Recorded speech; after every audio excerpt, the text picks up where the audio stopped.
Assalamualaikum warahmatullahi wabarakatuh, teman-teman sekalian, ibu Ocha. Video ini saya buat dalam rangka pemenuhan nilai ujian tengah semester saya di mata kuliah Teknik Lobby dan Negosiasi. Ya, pertanyaan dari ujian ini adalah jawaban esai yang dibuat dalam bentuk format video. Jadi kita bisa langsung saja mengecek. Masuk ke soal ujian. Nomor 1, mengapa komunikasi persuasif penting dalam negosiasi? Berikan argumentasi Anda disertai dengan pandangan para ahli yang relevan. Oke, saya sudah buat ringkasan jawaban saya sebelumnya. Bicara mengenai komunikasi persuasif atau yang bisa disebut dengan komunikasi yang menarik ya, menarik lawan bicara. Itu lumayan penting dalam negosiasi karena tujuannya yaitu untuk mempengaruhi sikap ataupun pandangan dan keputusan pihak yang lain tanpa adanya suatu paksaan. Kalau ada paksaan itu bisa menjurus ke manipulasi ya, dan itu bukan hal yang baik dalam suatu negosiasi. Setiap pihak itu pasti memiliki kepentingan yang berbeda. Jadi dibutuhkan tuh kemampuan komunikasi yang gunanya menyampaikan argumen secara logis dan meyakinkan, tetapi pada dasarnya tetap menjaga hubungan yang baik. Ada kutipan dari Giffin di tahun 2007 yang menyatakan bahwa komunikasi persuasif membantu seorang negosiator mengarahkan lawan bicara agar memahami serta menerima efektif serta menerima sudut pandang yang ditawarkan. Di situ kita bisa ambil contoh kedua, kutipan kedua dari Cialdini tahun 2001 yang bilang bahwa persuasi efektif bergantung pada kepercayaan, konsistensi si pembicara, dan kredibilitas. Kredibilitas di sini artinya adalah data atau informasi yang disampaikan valid atau aktual, bukan sekedar opini bias yang tidak punya landasan. Jadi dengan komunikasi persuasif ini, suatu negosiasi itu dapat menghasilkan kesepakatan yang bersifat win-win solution, di mana kedua belah pihak atau beberapa pihak dalam diskusi tersebut diuntungkan.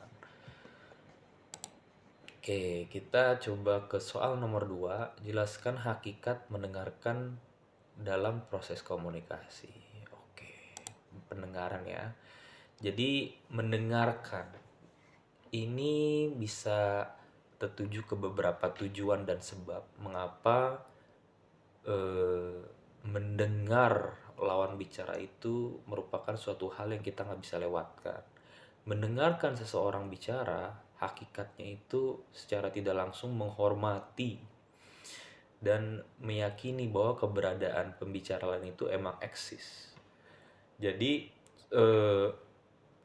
inti dari komunikasi yang efektif itu bukan sekedar aktivitas mendengar secara pasif. Mendengar ini juga ada kualitasnya. Ada orang yang mendengar hanya ingin terlihat bahwa dia sedang menyimak, tapi ada orang yang mendengar namun benar-benar ingin mencoba memahami apa pesan yang ingin dimaksud. Mendengarkan itu dengan kata lain memahami pesan, emosi, serta maksud yang ingin disampaikan oleh lawan bicara. Ada kutipan dari Rogers dan Farson tahun 1987 yang mereka berdua itu menegaskan bahwa active listening, mendengarkan yang aktif, membantu membangun sebuah rasa empati dan kepercayaan dalam kegiatan berkomunikasi. Dan kalau kita pautkan dengan negosiasi, proses negosiasi, kemampuan mendengarkan memungkinkan seorang negosiator mengidentifikasi kebutuhan tersembunyi. Kebutuhan tersembunyi ini kebutuhan yang si klien ini nggak bilang secara langsung. Atau mungkin potensi konflik. Atau juga mungkin peluang untuk kita mencapai suatu situasi komprominya seperti apa. Tanpa mendengar, proses mendengar yang baik, komunikasi cenderung bersifat satu arah dan beresiko menimbulkan kesalahpahaman. Soal nomor 3, jelaskan disertai dengan contohnya untuk 3 bentuk lobby tradisional, akar rumput, dan lobby political action komite. Oke, lobby tradisional yang pertama, itu adalah lobby yang dilakukan oleh perwakilan kelompok kepentingan kepada pengambil suatu kebijakan. Contohnya seperti mungkin perwakilan dari badan usaha atau pengusaha gitu ya, bertemu dengan anggota DPR untuk membahas suatu kebijakan atau isu yang sedang ingin diselesaikan. Yang kedua ada namanya lobby akar rumput. Lobby akar rumput ini adalah suatu lobby yang melibatkan masyarakat luas untuk memberikan tekanan kepada pembuat kebijakan. Contohnya, seperti bentuk kampanye publik melalui media sosial dengan posting-posting tagar tertentu agar pemerintah meninjau ulang kenaikan, contohnya komoditi yang lagi nih, kenaikan harga bensin atau BBM. Terus yang terakhir ada Lobby Political Action Committee atau PAC, lobby yang dilakukan melalui dukungan finansial atau politik kepada kandidat tertentu. Contohnya kayak calon legislatif yang pro terhadap regulasi atas suatu industri tertentu. Seperti itu. Jelaskan strategi nomor 4 ya. Jelaskan strategi negosiasi dan upaya meyakinkan pihak lain.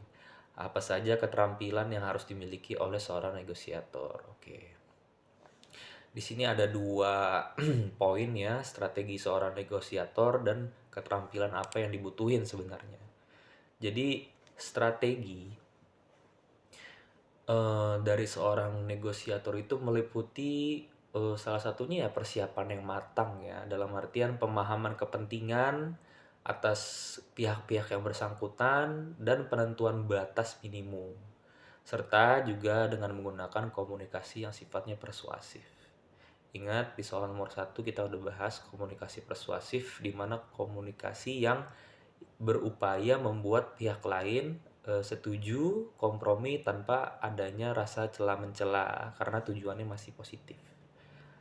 Jadi upaya untuk meyakinkan pihak lain ini dilakukan melalui penyampaian atas suatu data yang tentunya kredibel atau argumen yang mana argumen ini rasional dalam arti masuk akal, logis, dan suatu pendekatan emosional yang tepat. Seperti tadi, mendengarkan itu juga tadi dibilang akan menimbulkan rasa empati. Dan keterampilannya ya tidak jauh-jauh dari situ. Kita harus terlihat tenang, jangan terlihat cemas kalau misalnya arah pembicaraan tidak berjalan sesuai apa yang kita mau. Habis itu mungkin critical thinkingnya juga harus jalan, dan respon kita, keimpulsifan kita atas suatu pendapat juga harus dikontrol. Seperti itu. Nomor 5, jelaskan apa yang Anda pahami mengenai negosiasi. Jelaskan juga mengenai unsur-unsur teks dalam lobby dan negosiasi. Jawaban disertai dengan contohnya. Oke. Kalau sederhananya menurut saya itu negosiasi adalah suatu kegiatan atau proses interaksi lah antara dua pihak atau lebih yang tujuannya itu untuk mencapai kesepakatan bersama karena ada perbedaan kepentingan di dalamnya. Terus kalau kita bicara soal unsur-unsurnya dalam lobby dan negosiasi ini ada beberapa hal seperti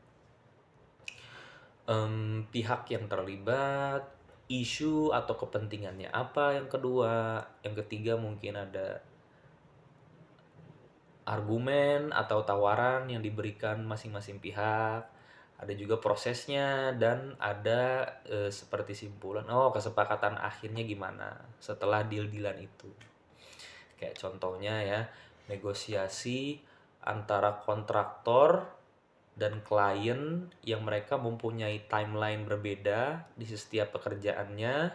Klien juga punya atasan dong, kontraktor juga punya atasan. Mereka bernegosiasi nih, gimana ya cara kita nentuin timeline yang tepat untuk kita menyelesaikan quotation nomor sekian gitu. Misalnya si negosiator si klien bilang kita nggak bisa hari Rabu dan Kamis, bisanya hari Jumat dan Sabtu. Kontraktor juga ngomong kita nggak bisa hari situ karena kita avail hari Sabtu dan Minggu. Jadi kalau kita ambil irisannya, otomatis hari Sabtu hari yang bisa dikerjakan dan availabilitas dari kedua pihak belah itu ada. Jadi kesimpulannya, kesepakatannya, pekerjaan dilakukan dan diselesaikan hari Sabtu. Di situ win-win solution.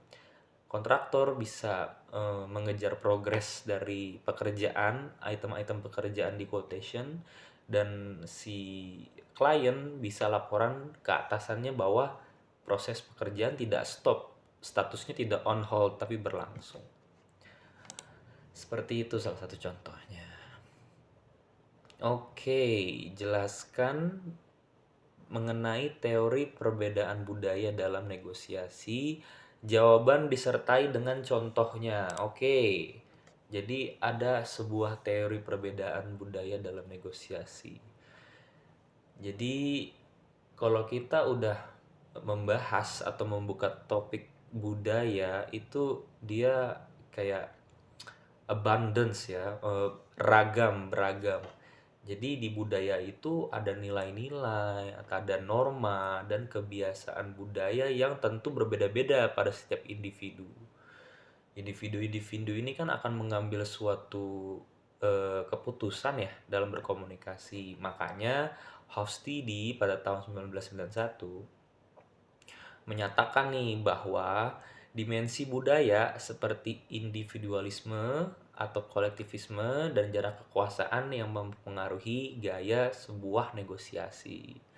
Jadi contohnya itu seperti negosiator dari budaya kolektivis itu tuh cenderung mengutamakan hubungan jangka panjang dibanding hasil yang cepat, tapi belum tentu menjamin long term impact gitu. Jadi di sini ada beberapa perbedaan yang harus bisa diselaraskan karena ya budaya itu sendiri.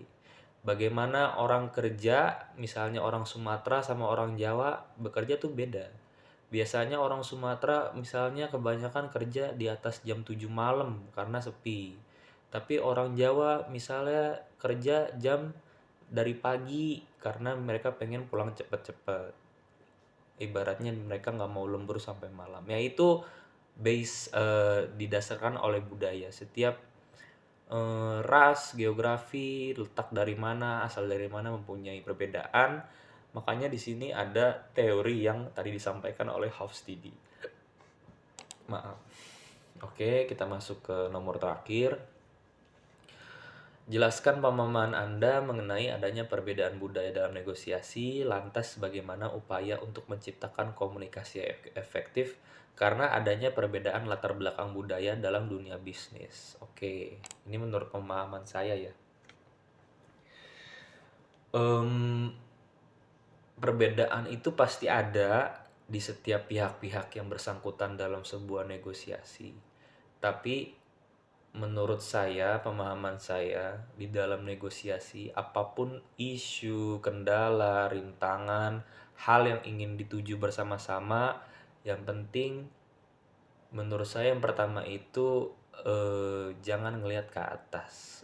Maksudnya bukan berarti kita tuh harus sedikit merendahkan ego kita sendiri. Nah, dengan kita merendahkan ego kita sendiri di masing-masing, itu bisa menimbulkan suatu kesatuan yang terbentuk dari situ. Karena kalau orang dalam berdiskusi udah mementingkan kepentingannya sendiri, otomatis makin susah untuk dia untuk mencapai tujuan yang dia mau. Karena impresi seseorang itu sangat berpengaruh, bahkan dalam diskusi yang sifatnya non formal.